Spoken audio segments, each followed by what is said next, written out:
La Unión Europea y los Estados Unidos representan juntos el 10% de la población mundial. Son los principales socios comerciales recíprocos. Si agrupamos bienes y servicios, cada día se realizan aproximadamente, digo aproximadamente porque esto cambia de un día para otro, intercambios a nivel mundial por valor de casi 2 millones de euros, también en bienes y servicios. Entre ambas regiones, entre ambas zonas, realizan aproximadamente el 40% del comercio mundial y suman más del 60% del PIB mundial. La Unión Europea y Estados Unidos suman alrededor de una quinta parte del comercio bilateral del otro socio. Si hablamos de cada una de las economías y si nos fijamos en su crecimiento a nivel de Producto Interior Bruto, vemos que la economía de Estados Unidos creció en el primer trimestre del año a un ritmo del 1,9%. La de la eurozona, lo conocíamos precisamente ayer, se estancaba y salvaba la recesión gracias al empuje de Alemania. Y si nos fijamos, por ejemplo, en China, creció un 8,1% en el primer trimestre y el gobierno chino ha rebajado en las últimas semanas al 7,5% su objetivo de crecimiento de PIB para este año, para este 2012. Y, por cierto, nos lo contaban antes, lo analizábamos antes, ha decidido bajar los tipos de interés un 0,25%. Y un dato más que les doy. Con el 20% de las importaciones y las exportaciones mundiales, la Unión Europea es la primera potencia comercial del mundo. Yo creo que con esto, así para abrir boca, tenemos datos más que suficientes para analizar y debatir en torno a esas relaciones económicas y comerciales entre ambas regiones y analizar también y ver cómo está afectando a este punto la crisis a este lado del Atlántico. Les paso a presentar a los 4 expertos que me acompañan aquí en esta mesa. Nieva Machín es especialista en relaciones internacionales y comunicación. Nieva, muy buenas tardes y bienvenida. Muy buenas tardes. Nos acompaña también don Juan Ángel Brit, que es profesor de política de precio del máster EUD en marketing y dirección comercial. Don Juan Ángel, muy buenas tardes. Buenas tardes. Bienvenido. También está don Ricardo Martínez, que es consultor en comercio internacional y profesor de contratación internacional del máster de comercio internacional de EUD. Es abogado también en la asesoría jurídica del Grupo Gester.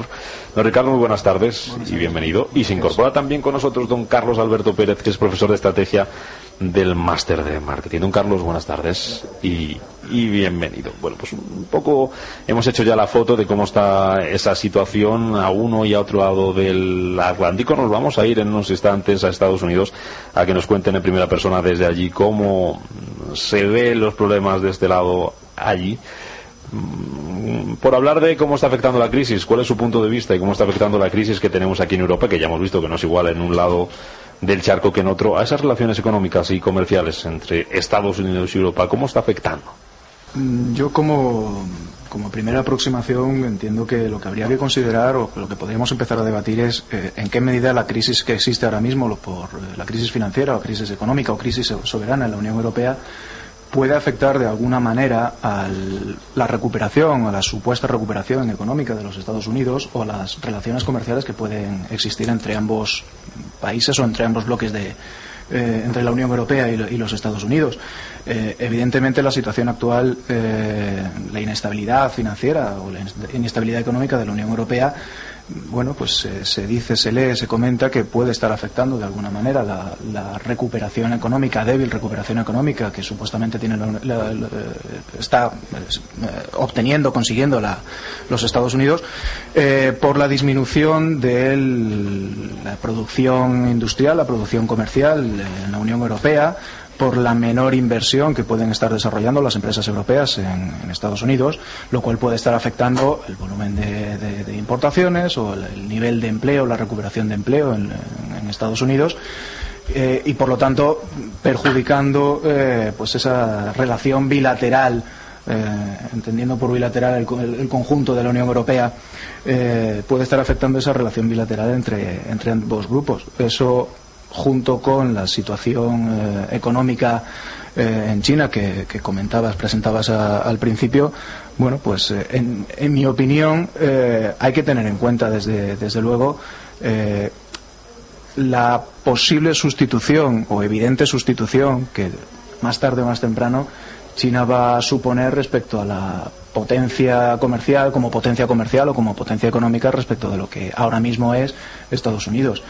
La Unión Europea y Estados Unidos, como mencionabas al principio, representan el 40%, el 60% más o menos del comercio mundial, del intercambio de bienes y servicios, pero qué duda cabe que tenemos que tener en consideración cuál es el volumen de crecimiento y cuál es el potencial volumen de crecimiento que está alcanzando China y que puede alcanzar China, teniendo también muy presente cuál puede ser el todavía enorme potencial crecimiento que puede tener el consumo interno, la demanda interna de bienes y servicios por parte de la población china. En concreto, China se ha convertido pues en el cuarto, si no me equivoco, cliente de los Estados Unidos, y es el primer proveedor en este momento de los Estados Unidos dentro de lo que es el volumen de sus importaciones y exportaciones.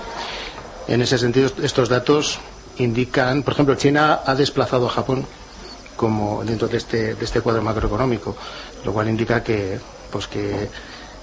las relaciones entre China y los Estados Unidos van mucho más allá de lo que puede ser la política o los datos internos, sino que se está configurando entre estos dos bloques posiblemente en el futuro una alianza de intereses, con independencia de que puedan colisionar en algún lugar, en algún punto concreto de la geografía, pero se está configurando esa alianza.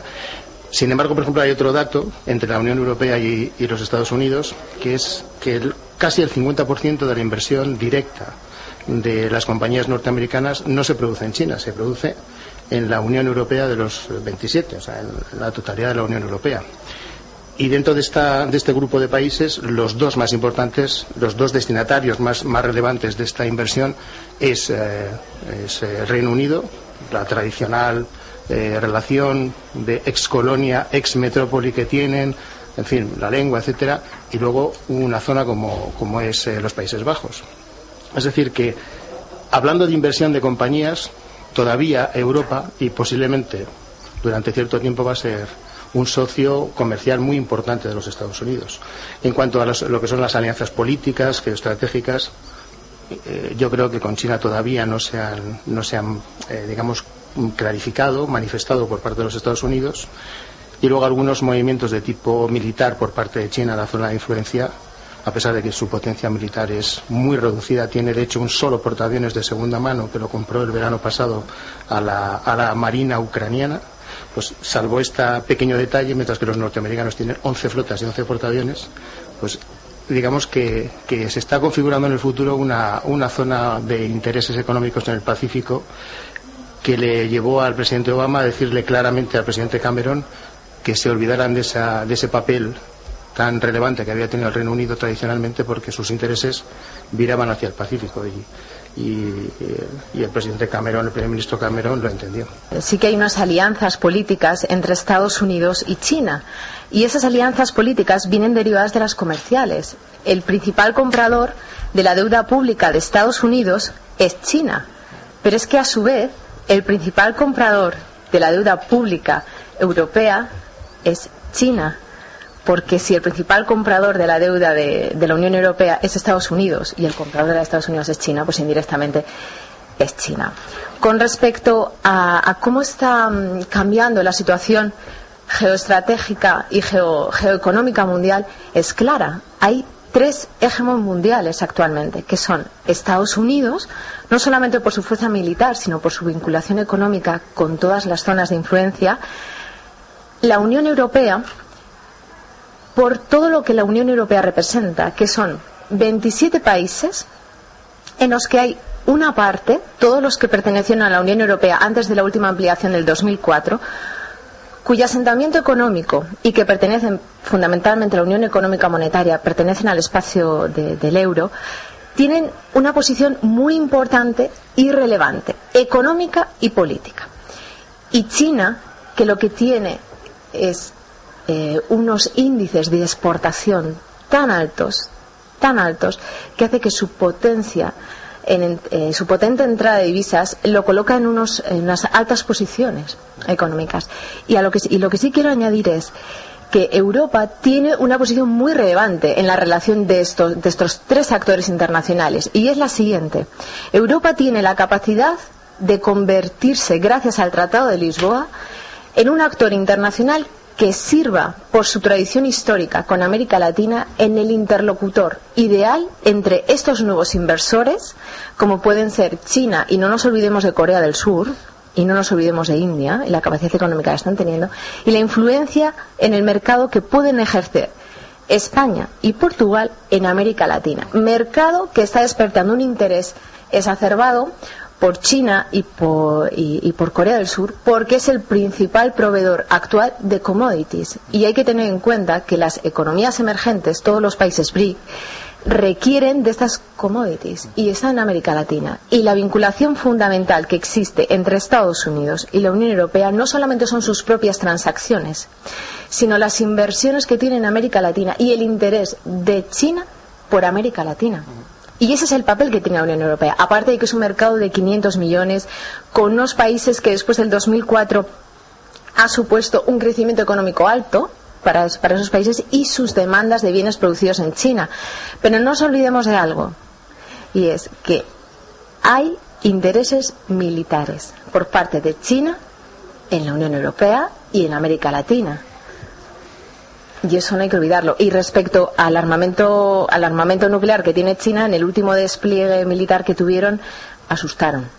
O sea, no son tan obsoletos. Y de hecho las alianzas que tienen con Irán nos hacen pensar que precisamente el rearmamiento de China es importante y muy moderno, más del que pensamos a priori.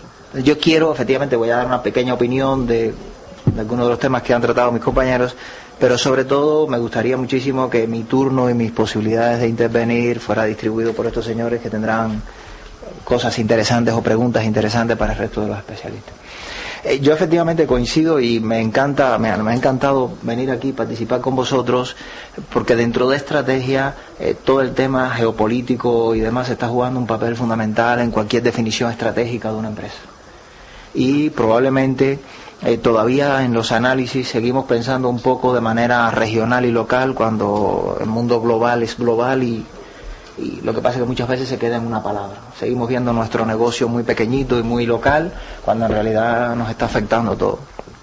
Y yo quería poner un énfasis que el profesor lo había comentado anteriormente, y es que China está introduciendo en las relaciones del mercado internacional de Estados Unidos y Europa, pero en el mundo internacional, que no se está convirtiendo no solamente, o no se mantiene solamente como proveedor y como suministrador, que tiene un poder negociador, digamos, interesante, pero tampoco decisivo. Pero la realidad es que China está comprando y cada vez compra productos de lujo.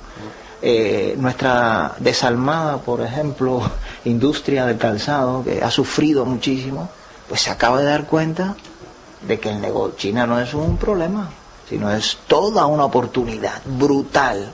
Están comprando zapatos caros de todo tipo. Entonces, en este sentido, me llama mucho la atención su poder negociador y su capacidad de influir.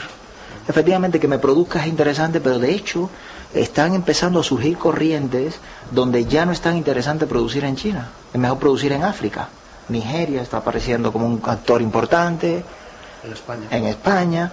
Y entonces las condiciones están cambiando y el actor China, como militar, pero también como consumidor, las posibilidades son impresionantes. Yo creo que efectivamente nos hemos dado cuenta que hemos pasado de la oportunidad de fabricar a bajo coste por la oportunidad de vender, que es muchísimo más interesante. Yo creo que eso es lo que está poniendo la relación. Creo que esas son las grandes oportunidades que tenemos desde Latinoamérica, desde Europa, desde Estados Unidos, en China, y efectivamente es interesante. Otro elemento que a mí me parece también interesante en las relaciones de Europa con Estados Unidos es que cada vez yo creo que el flujo de tecnología y el éxito competitivo empieza a ser interesante para empresas. Por ejemplo, me refiero a empresas españolas. Telefónica compró todo Belsaus, BBV ha comprado bancos allí en Estados Unidos, con lo cual cada vez es más interesante esas relaciones de poder y esas relaciones entre las empresas. Se puede mencionar, por ejemplo, dos ejemplos. Ahora, recientemente, en estos meses, hay una gran compañía de distribución china, que no la voy a mencionar, pero vamos, una gran compañía de distribución que está en Europa intentando comprar alimentos transformados y frescos para su mercado. Tanto parece mentira que puedan pensar en comprar frutas y hortalizas en España o en Italia, pero es cierto que están buscando eso, sobre todo transformados, lógicamente porque logísticamente aguantan más un recorrido hasta allí, ¿no? Hace 4 años una compañía japonesa de nombre Miyakoshi tuvo problemas de producción en sus plantas en China, problemas de seguridad y salud alimentaria. Es otro caso, ¿no? Y vino a Europa a comprar alimentos transformados. Es decir, a nivel micro se está dando ese fenómeno. China se está convirtiendo poco a poco en un mercado. En cuanto a las oportunidades en Latinoamérica, totalmente, ciertísimo. Y es más, la presencia de compañías españolas en Latinoamérica, que parece ser que es declinante a partir del proceso de YPF o no, pues estas compañías, las autoridades chinas o las empresas chinas, en parte, cuando tienen que tomar decisiones en Sudamérica, a donde vienen es a Madrid. Porque es aquí, a Madrid y a Barcelona, que es aquí donde están los cuarteles generales o las oficinas centrales de las compañías españolas con las que quieren hacer negocios en Latinoamérica. Y como un ejemplo pequeñito que realmente no tiene mayor trascendencia, este invierno en España al menos no hemos podido comprar cerezas chilenas, cuando los inviernos del año 10, 9, antes de la crisis, se vendían a un precio extraordinario, 25 euros el kilo, al año siguiente 9 de 10, pero no ha habido. ¿Por qué? Pues porque los chilenos han sido muy inteligentes, los productores de cereza chilena, y han conseguido que toda la producción de cereza chilena se venda y se consuma en China. Es decir, que es cierto, todas esas tendencias a nivel micro tienen una consecuencia, un correlato a nivel macro, y estamos asistiendo efectivamente a un crecimiento de China, no como un gran productor, sino poco a poco como un gran mercado. Le voy a sentir, don Ricardo. Asiento, y además me gustaría, a raíz de lo que comenta el compañero, introducir otro elemento para el debate y la valoración. En relación al objeto del debate, y es la situación comercial la situación de Europa como potencia comercial o como potencia económica. Desde hace ya una serie de años se vino percibiendo una toma de posiciones, una toma de intereses por parte de empresas grandes, pequeñas, públicas, sobre todo públicas, chinas, en países que tenían recursos energéticos, materias primas que mencionaba la compañera anteriormente, tanto recursos energéticos, materias primas minerales, como producción agroalimentaria. En relación también a lo que comentaba José Luis, cuando vienen a tomar decisiones o a plantear soluciones sobre un determinado sector, vienen a Madrid. En mi opinión, deberíamos pensar si esto no se va a ir invirtiendo, esa posición de Madrid, por esta toma de intereses, esta toma de posiciones que están realizando las empresas chinas de las cerezas chilenas que antes conseguíamos comercializar o conseguíamos comprar aquí en España. Ahora mismo la producción se está desplazando a Chile. Esto exactamente igual podemos hablar del sector minero, del sector de las materias primas, de los recursos energéticos, donde son las empresas chinas las que están tomando posiciones en los países productores de esas materias primas, porque tienen que alimentar su propia demanda interna, su propia demanda comercial de consumo y su propia demanda de recursos energéticos para la producción industrial que ellos van desarrollando. Por lo tanto, Europa siempre ha tenido, y estamos hablando de Latinoamérica y estamos hablando de países africanos, donde Europa y Estados Unidos siempre han tenido una posición relevante por su propia importancia y relevancia económica, pero también por los propios antecedentes históricos y económicos. Países africanos que son excolonias de países europeos, países africanos donde Estados Unidos ha venido teniendo tradicionalmente una serie de intereses económicos, pero donde desde hace, esto no es nuevo en el tiempo, desde hace 10, 15 años se va perdiendo por parte de estos intereses europeos y estos intereses americanos, van perdiendo su relevancia respecto a la pujanza de las inversiones que están realizando las empresas chinas. China precisamente está comprando muchísimos terrenos cultivables en África porque no puede abastecer a su demanda de alimentos, y además es que está muy limitado su crecimiento en terrenos cultivables. Y de hecho no solamente está comprando en Ghana, sino que está comprando en América Latina. En cuanto a las relaciones comerciales en el mercado de los alimentos, China se está planteando no solamente que tiene que comprar alimentos para abastecer al mercado puramente de suministro humano, sino todo el tema de producciones de semillas oleaginosas que le puede permitir la creación y elaboración de biocombustibles, que también, al ser un país con una economía emergente tan potente, en tanta necesidad de suministrarse a su propio mercado energía, lo están comprando. Y hay que pensar también otra cosa con respecto a China, y al hilo de lo que el compañero estaba comentando, y es que China, por este crecimiento anual tan alto, que en el 2011 fue de un 9,2, se está permitiendo tener una gran bolsa de ahorro que le está permitiendo convertirse, en lugar de un mercado proveedor de mano de obra, a pensar en el mundo como en espacio global que se convierta en su abastecedor, de tal modo que está convirtiendo parte de su inversión estatal en la elaboración de estrategias de branding que le permita crear unas marcas de reconocimiento y reputación internacional y dejar a un lado toda la estrategia de ingeniería reversa que ha llevado a cabo durante los últimos años para convertirse en ellos en líderes. De hecho, en las patentes, el número 1 en patentes internacional está China, con más de un 33% de las patentes internacionales que este año se han registrado. Y otra cosa más de China, la cantidad de capacidad de absorción y de captación de talento internacional que está haciendo. Está captando a los mejores de Estados Unidos, de Europa, de América Latina y del sudeste asiático. Con lo cual, el potencial de crecimiento que tienen es exponencial. También sería bueno que habláramos de la relación entre el euro y el dólar, sobre todo de cara a las exportaciones, un euro que va en caída libre. Hablábamos ayer, me contaban que podía terminar el año en el 1.13, 1.15, cosa que para Estados Unidos no sería nada bueno, ¿no? Tampoco interesaría para Estados Unidos un euro débil, ¿no? Buenas tardes, pues es una pregunta. Uno de los que intervinieron pues habían dicho que el yuan lo estaban manejando con un valor artificial, un valor ficticio. ¿De qué forma afectaría el mercado internacional que no se manejara el yuan de esa manera? Pues creo que iba para usted. Pues yo creo que va para mí. Si realmente no se maneja de una forma artificial, puede pasar que el yuan se devalúe, o sea, pierda su valor, o que bien se encarezca. Si se devalúa, lo que puede pasar es que resulten mucho más baratos todos los bienes y producir en China de lo que realmente es. Pero si realmente su sistema económico nos hace ver que el yuan no es tan bajo, sino que se revalúa, entonces lo que vemos es que China no es realmente un actor internacional en el que interese invertir, puesto que ya perdemos el interés, nos cuesta producir más, hay que pagar más a la mano de obra. Ya nos pueden interesar más otros escenarios. El escenario que realmente yo hace tiempo que recuperé la bola de cristal, que creo que se está vislumbrando, es dos escenarios diferentes pero muy interesantes.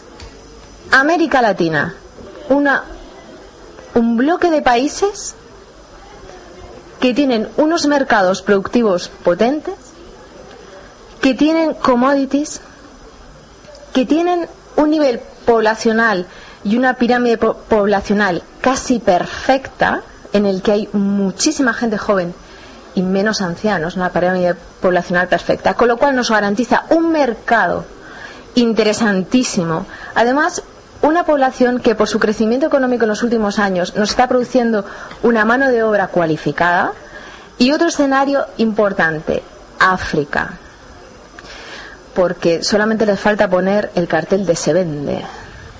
Como son países tremendamente inestables políticamente, los países inestables políticamente ofrecen la posibilidad de ser comprados a precios muy bajos. La mano de obra está tirada y además para mano de obra no cualificada es importante. Hay una empresa española que está dedicando gran parte de su producción a Senegal.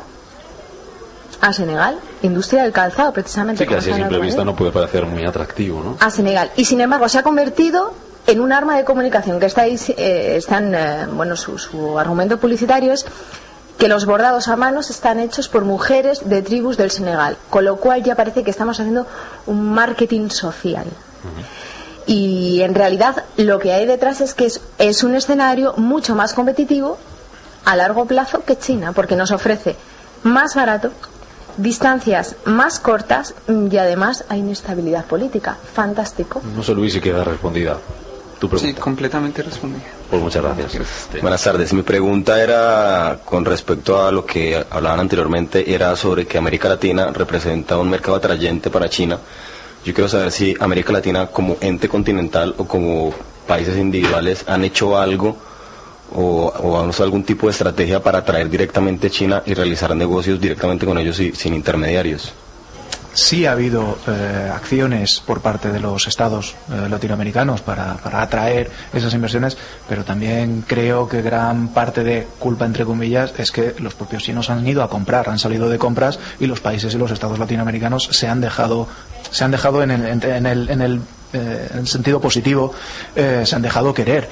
China lo que está buscando es garantizarse unas positivas y efectivas y beneficiosas condiciones de compra y de suministro de todas estas materias primas y todos estos componentes que China necesita. Muchas gracias. Muchísimas gracias. Como queda mucha tela que cortar todavía y pueden pasar muchas cosas de aquí en adelante, vamos a ver si salimos primero de la crisis y luego pues vamos a ver si ya recuperamos un poquito las relaciones y las condiciones idóneas para exportar y para poder crecer. Les quiero agradecer a don Carlos Alberto Pérez, profesor de estrategia del Máster de Marketing DV, y a su grupo de alumnos que nos han acompañado aquí esta tarde por su intervención. Esperamos haberles sido de utilidad. Gracias, don Carlos. Gracias también a Nieva Machín, especialista en Relaciones Internacionales y Comunicación, profesora de UD. Nieva, muchísimas gracias. Muchísimas gracias a ti, Rubén. Gracias también a don Juan Ángel Abrid, profesor de Política de Precio del Máster EUD en Marketing y Dirección Comercial. Muchas gracias. Y a don Ricardo Martínez, consultor en Comercio Internacional y profesor de Contratación Internacional del Máster de Comercio Internacional de UD y abogado de la asesoría jurídica del Grupo Gesster. Gracias, Muchas don gracias. Ricardo. Aquí lo dejamos.